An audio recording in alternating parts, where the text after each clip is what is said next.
Bismillahirrahmanirrahim. Assalamualaikum warahmatullahi wabarakatuh. Alhamdulillahi rabbil alamin.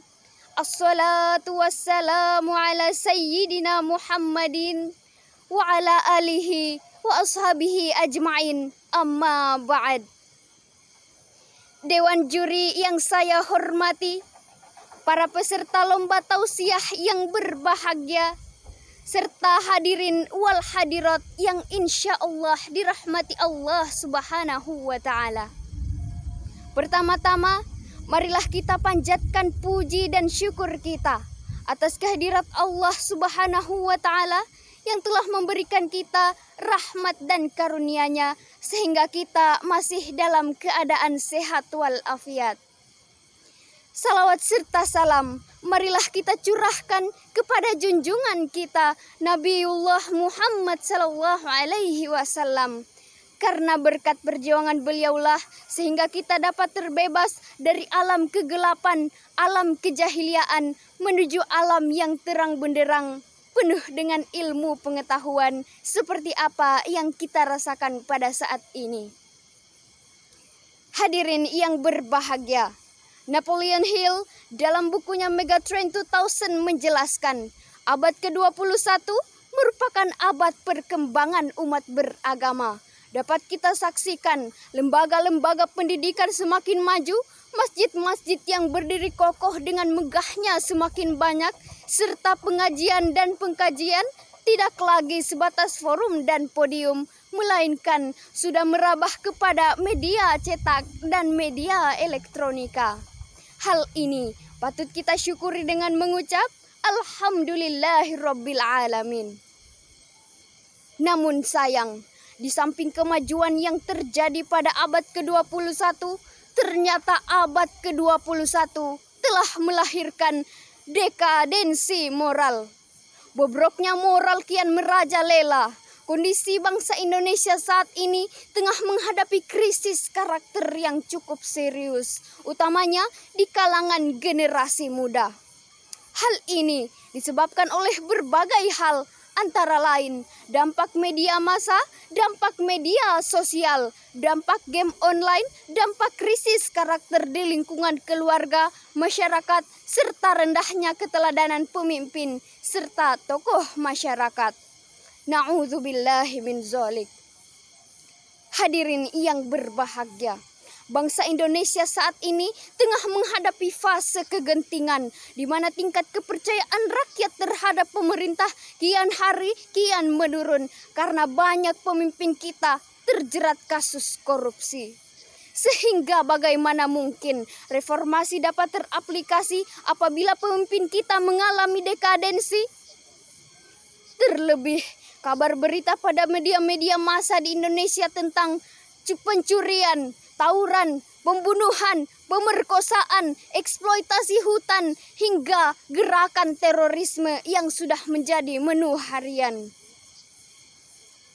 Lantas timbul pertanyaan, apa yang harus kita lakukan? Sebagai jawabannya, mari kita renungkan firman Allah Subhanahu wa Ta'ala dalam Quran surah Al-Ahzab ayat 21 yang berbunyi, A'udzu billahi minasyaitonir rajim. Bismillahirrahmanirrahim. Laqad kana lakum fi Rasulillahi uswatun hasanah liman kana yarjullaha wal yawmal akhir wa dzakarallaha katsira. Yang artinya, sungguh telah ada pada diri Rasulullah itu suri tauladan yang baik bagimu, yaitu bagi orang-orang yang mengharap rahmat Allah dan kedatangan hari akhir, dan yang paling banyak mengingat Allah. Hadirin yang berbahagia, Rasulullah Shallallahu Alaihi Wasallam merupakan figur yang luhur serta contoh yang benar yang harus diikuti dengan sepenuh hati. Sehingga Abu A'la Al-Maududi dalam bukunya The Prophet of Islam mengatakan, "He is the only one of example." Rasulullah Shallallahu Alaihi Wasallam merupakan contoh yang paling benar. Dalam dirinya terdapat kebesaran dan kemuliaan sifat manusia. Karena begitu sangat pentingnya akhlak Rasulullah Shallallahu Alaihi Wasallam sebagai seorang pemimpin yang selalu mengutamakan kepentingan rakyat dan mengutamakan akhlakul karimah, sehingga Michael Hart menyebutnya dalam bukunya The 100 Ranking of the Most Influential Person in History. Hal ini menjadi sebuah pembuktian dari sabdanya, "Innama bu'ithu liutammima makarimal akhlak." Sesungguhnya aku diutus untuk menyempurnakan akhlak. Hadirin yang berbahagia, di tengah pandemi seperti ini, di tengah kegentingan negara kita saat ini, serta di tengah maraknya dekadensi di semua aspek kehidupan, ini menjadi tugas kita bersama agar kita sama-sama dapat keluar dari lubang buaya kemudian masuk ke pintu surga. Hal itu tak lain dan tak bukan, yaitu dengan kita kembali mengimplementasikan akhlak Rasulullah dalam segala aktivitas kita, termasuk menjadikan karakter bagi generasi muda dalam menghadapi revolusi industri 4.0 dan menyongsong Indonesia Emas 2045. Hadirin yang berbahagia, Profesor Dr. Habibie, Presiden ketiga Republik Indonesia, beliau mengungkapkan ada 5 hal yang harus diwaspadai bagi generasi muslim saat ini, yaitu lemah ilmu, lemah harta, lemah fisik, lemah akhlak, bahkan yang paling dikhawatirkan adalah lemah akidah. Oleh karena itu, supaya tidak terjadi, saya mengajak para pemuda dan pemudi agar meninggalkan budaya malas dan putus asa.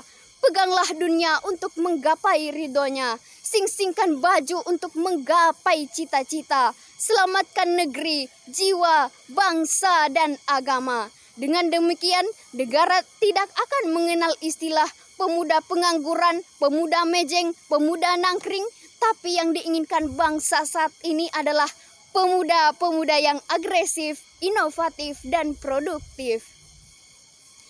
Hadirin yang berbahagia, sejarah mengajarkan kepada kita selaku pemuda agar memiliki semangat juang yang tinggi bagi pembangunan dan masa depan bangsa. Pemuda hari ini adalah pemimpin hari esok.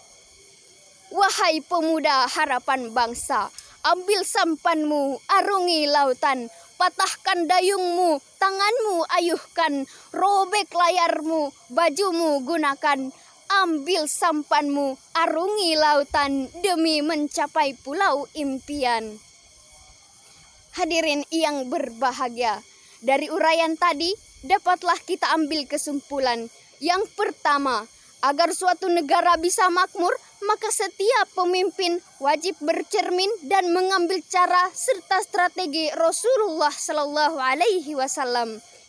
Yang kedua, segudang problematika akan semakin parah jika langkah yang kita ambil salah, termasuk figur dalam hidup.